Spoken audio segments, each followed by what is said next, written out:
皆さんこんにちは。人類の未来は考えられる範囲でしか現実化できないという話聞いたことありません？例えばこちら、日本の江戸時代に考えられたからくり人形ニンナ。江戸時代の本草学者、地質学者、医者、俳人、画家として知られる平家源内が考えたからくり人形で、自ら学習し稼働することができるような人形だと考えられていたんです。当時はね、実現されなかったんですけど、260年経って今ほぼ実現されつつありますよね。というエイプリルフールネタで、他にもお茶を運ぶからくり人形、茶運び人形、まさにファミレスなどにいるこのロボット、2000年前にクレオパトラはひょうたんに蜂を入れて暴れさせてバイブとして使っていました。そうだよ皆さん、人類最古のバイブ。これひょうたん割れてね、蜂が出てきちゃったらクレオパトラどうすんすか？もうクリトリスパタパタ。僕たちが考えたことは必ず現実化する。もっと言うとね、映画とかアニメ、漫画にはね、そういった思想が盛り込まれているんじゃないか、あるいはね、計画的に盛り込んでいるのか、あるいはただのこじつけか、過去作で予言したとされているのか。2011年に公開されたコンテージョン、未知のウイルスによるパンデミックを描いたことで、コロナパンデミックを予言したんじゃないかと話題になりました。いや、まあウイルスだけならね、いくらでも映画はありますけど、こちらはね、それ以上に予言していたんです。ウイルスの発端はアンダーソン社が中国で行っ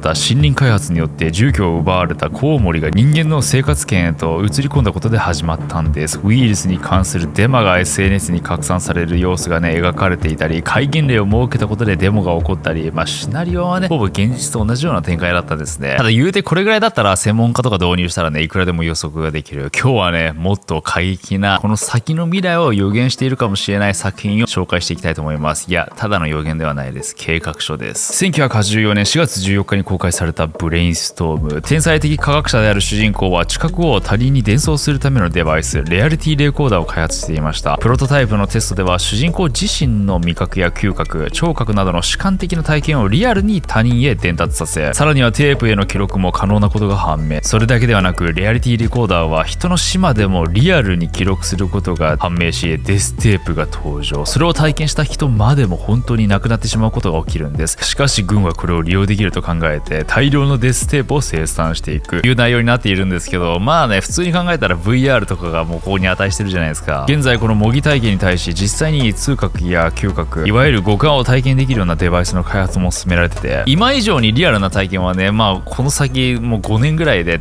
かなりね現実化されるんですけど、皆さん死の体験って聞いてなんかピンときませんか？都市伝説陰謀論が好きな皆さんならわかると思う。そう、来年開かれる大阪万博でのテーマ、命の輝き。万博の資料には時世の書 and the coffin black、 執行の日といった様々な死についてのコンセプトがあるんですね。中でも自身の死を体験できるといったブースが設けられているんです。何のための体験？生命感と生きる意味について考えることが重要ということなんですけど、言いたいことわからなくもないですよね。なんか棺桶とかに入って自分のその死をね想像して、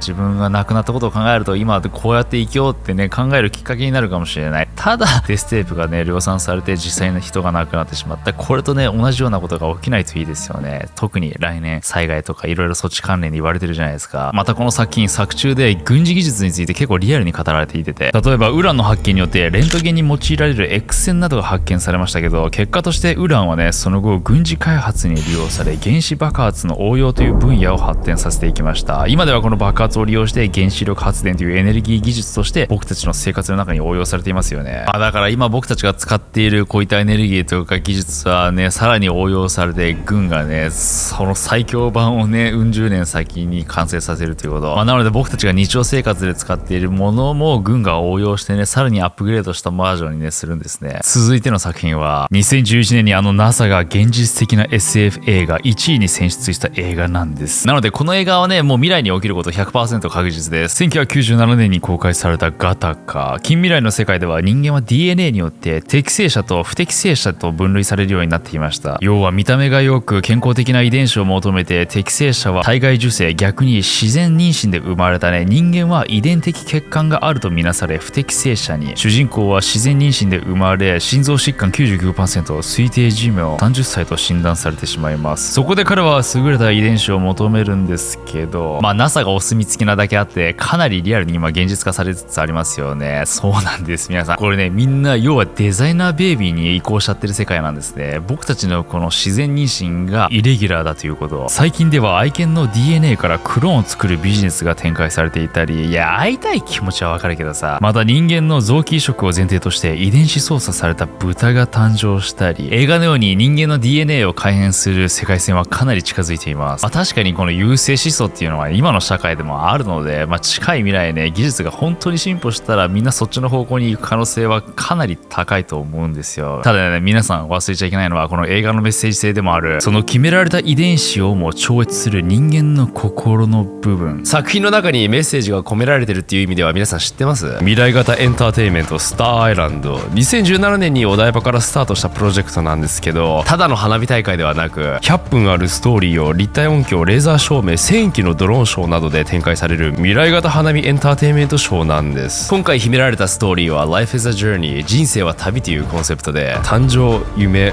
混乱、愛という構成なんですけど、最後のテーマが愛っていうだけあって、今回プロデュースをしたのは僕の友人でもある小橋健二さんで、彼はね、アミ、小さな宇宙人という少年がアミという宇宙人とね、宇宙を旅する物語をこの現実世界でも実現したくて、もちろんみんなで惑星間飛行することはできないので、スターアイランドという星でみんなの意識、心が変われば現実世界も愛と調和の取れた世界になるんじゃないかという思いがあるそうです。しかもオープニングセレモニーには出雲大社の神迎祭からインスパイアされていて、神迎祭は旧暦10月10日に稲佐の浜に神様を呼んで迎える祭りなので、スターアイランドも全ての存在を迎え、内なる自分を呼び覚ますっていう意味が込められているそうです。6月1日と2日、東京お台場海浜公園で開催されるそうなので、日常をぶっ飛ばしたい方、僕も行く予定なので行ってみてはいかがでしょうか。詳細概要欄に貼っときます。続いての映画はさらに未来を予言というか、こちらはほぼ計画になっています。2021年に公開された映画 Don't Look Up。 彗星が地球に衝突する親ことを発見してしまった天才学者のミンディ教授とその教え子のケイトの話なんですけど、もうこれだけで皆さん2025年7月の隕石のことを想像しちゃいますよね。しかも NASA は無人探査機 DART を小惑星に衝突させて軌道を変える実験にも成功している。しかもね、中国も2025年をめどに小惑星に衝撃を与えて軌道をずらす実験を発表しているんです。2025年、いやうるせえよって感じだよね。でもあとね、半年ぐらいしたらみんな言わなくなると思うから言っとくなら今のうちですよ皆さん。それは置いといて、かなり深いところをついているんです。2人は巨大彗星の存在を発見し、その軌道がほぼ確実に地球に半年後に衝突すると判明。世界中の人にその迫り来る危機を知らせようとするんですけど、大統領は自分の支持率ばかり気にして芸能人のゴシップで話がかき消されて、民衆は話を聞こうともしない。大統領の超大口スポンサーであるハイテク企業の CEO が今度は登場するんですけど、彗星に数兆円相当のレアアースが存在することを調べ上げて、彗星をロケットなどで分割してレアアースを手に入れようとする計画をするんですけど、利益ばかりで危機的なね部分には目を向けないんですね。彗星が目の前まで現れたら上を見ろ運動が始まるんですけど、それに対して政府は上を見るな、彼らは恐怖で陥れて自由を奪おうとしているっていうね、その陰謀論者レッテルをね貼り付けるんですね。その真実に目を向けさせないように。そこで主人公は最後にこう言うんです。我々は本当に全てを持っていた。この映画はいわば今の社会問題を描いていて、環境問題とか人口問題、迫り来る危機をみんながね知っておきながらも何もしない社会を描いているんです。その他にも利益を追求するあまり真実が見えなくなっているマスメディアや民衆は、真実を求めるより今の社会システムに従うことが自分たちに最も有利と考えている。何もせず、またその真実は民衆をコントロールするために政治的に操作され消されていく。ちょっと耳が痛くなりますね。ズキズキ自分のことを言われているような気がする。要はこの映画のメッセージ性は環境問題について警告しているんですね。主人公のレオナルド・ディカプリオも本人もね環境問題を強く主張している人物ですよね。プライベートジェット乗ってるからめっちゃ叩かれてもいるんだけど、続いての映画はかなり過激になっています。こちらはほぼ計画ですね。2023年公開、終わらない週末、バカンスを楽しんでいた家族に不可解なトラブルが起き始めるんです。停電からネット障害、大きな船が漂流、何百台ものテスラ車が制御不能で渋滞に突っ込んで立ち往生。人々は不安と恐怖の中分断されていくんですけど、サイバー攻撃を仕掛けたのは誰だったのか。敵が誰かわからない演出をすることでその社会に蔓延する不安を生み出しているんで、そしてなんでこれが未来計画映画なのかというと、この映画のね総指揮担当をしたのがオバマ夫妻なんです。もうオバマが出ちゃったらこれは終わりですわね。その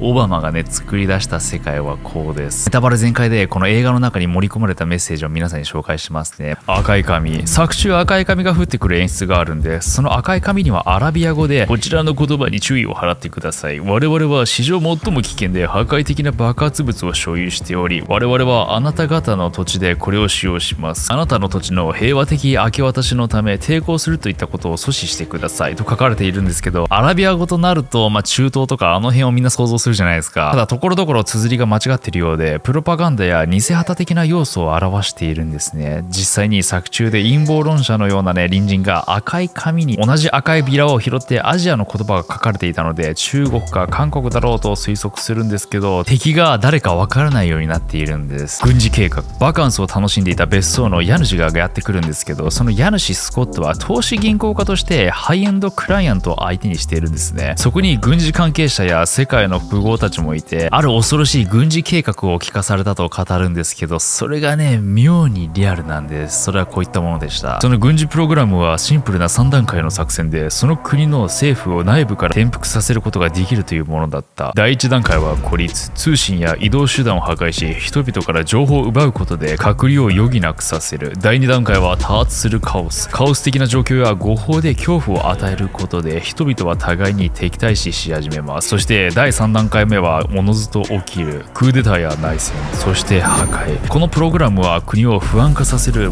最も業態効果の高い方法と考えられていた。このように民主主義のね、破壊手順が語られているんです。かなりリアルだよね。こういったことも実際に起きててもおかしくないということなんですよ。分かっていたとしてもおそらくみんな混乱しますよね。なのでこの結構逃れられない手順なのかもしれない。そしてこの映画には様々な意味深なシンボルが登場してくるんです。この映画は原作がルマール・アランの小説なんですけど、冒頭彼の名前が登場してくるこのシンボルが背景に登場するんです。みんなが大好きなあれ。そして作中には青色のシンボルがちょくちょく登場してくるんです。例えば主人公のベッドルームの壁だったり、車の色、iPad のケースの色、プールの色、ビーチタオルやビーチにいる人々の服装。逆に赤色が特徴的に使われているシーンもあって、女の子が最後お金持ちの家で歩いている時、ロゴの色、空から降ってきた紙、お金持ちの家の玄関の扉など。これはね、いろんな解釈があるんですけど、精神的な側面で言うと、青はね、安定で今の世界で当たり前のように存在している。僕たちの生活には欠かせないものを表している。赤は危険、不安、未知などを表していると。またアメリカの映画なので、普通に考えたら共和党の赤、民主党の青というね、社会の分断と考えることもできる。そしてこのようにね、このシーン見ただけでもその分断をね、綺麗に表しているんです。 QR コード、アメリカのサイバー攻撃の状況を表している地図が CNN で流れるんですけど、その地図上に QR コードが隠されているんです。この QR コードを読み込んでみると、こちらのサイトに飛びます。これは廃墟になった遊園地の跡地で結構都市伝説的な展開でしょう。そこはかつてネイティブアメリカンの墓があったところで、発見されている骨はほとんど子供たちのもの。遊園地が建てられてからも来園者の死亡事故の続出や先住民と入植者の対立など、その土地が呪われているのではないかと今では言われているんです。なんでこんなメッセージを盛り込んだのか説明はされていないんですけど、他にも石油タンカーが海岸に衝突するシーンがあるんですけど、そのタンカーに書かれているホワイトライオンの文字も1619年に最初の黒人奴隷を乗せたホワイトライオン号を指していて、1619っていう数字は車のラジオ局の数字でも出てきます。これに関して高速道路の出口表記やお母さんがね、序盤で買い物をしている時のスーパーの名前としてポイントコンフォートっていう名前が出てくるんですけど、これはホワイトライオン号が一番最初に上陸した都市の名前なんです。ちなみに先ほどの高速道路の出口やお父さんのマグカップに76っていう数字が出てくるんですけど、これは分かんないけどアメリカ建国の1776年か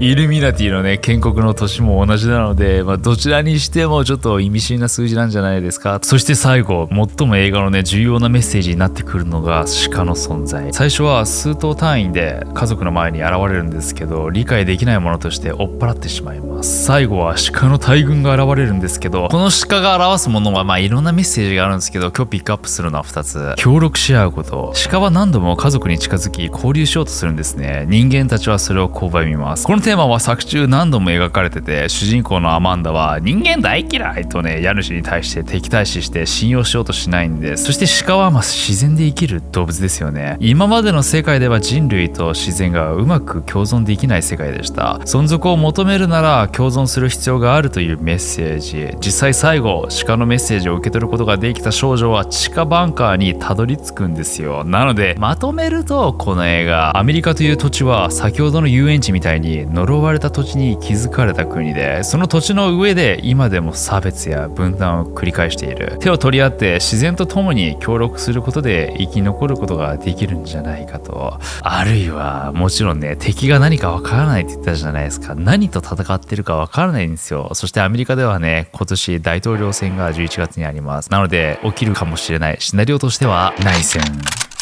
A24 が手掛ける4月12日に公開された映画 Civil War。 アメリカの内戦といえば1861年からね1865年にかけて行われた北部と南部での内戦ですけど、今回の映画は未来について、アメリカ政府がディストピア的な独裁国家となってね、19の州が連邦から脱退したアメリカ、まさに分断したアメリカを描いた作品なんですけど、11月の大統領選、熱狂的なトランプ支持者がいる中、バイデンはあの手この手を使って様々なことを仕組んでいるかもしれない。もしね、その両方がねパーンと衝突したら、こういったことが起きると考えられなくもないのが今の恐ろしい社会。どうでしょう、今日紹介してきた映画たち、かなり興味深くないですか？実際ね、映画ってやっぱその時代あるいはその未来にね起こることをね結構盛り込んでいたりするんですよ。まあこれはね、前にももう1000回ぐらい本当に話してるけど、インスピレーションで降りてきたのか、あるいはねそのニュースとかいろいろなメディアを見ていて、こういった世の中になるんじゃないかっていうね、自然と予測ができるので作品に起こしている。まあとりあえずね、その時の意味深な映画を見とけば、ある程度ねこの先何が起きるのかっていうのが流れわかるかと思います。今日ね紹介できなかった映画実はたくさんあってね、長くなってしまうのでね、まあこの動画が好評だったら未来を予言した映画シリーズでいくつかね紹介していきたいと思います。それでは皆さんご視聴ありがとうございました。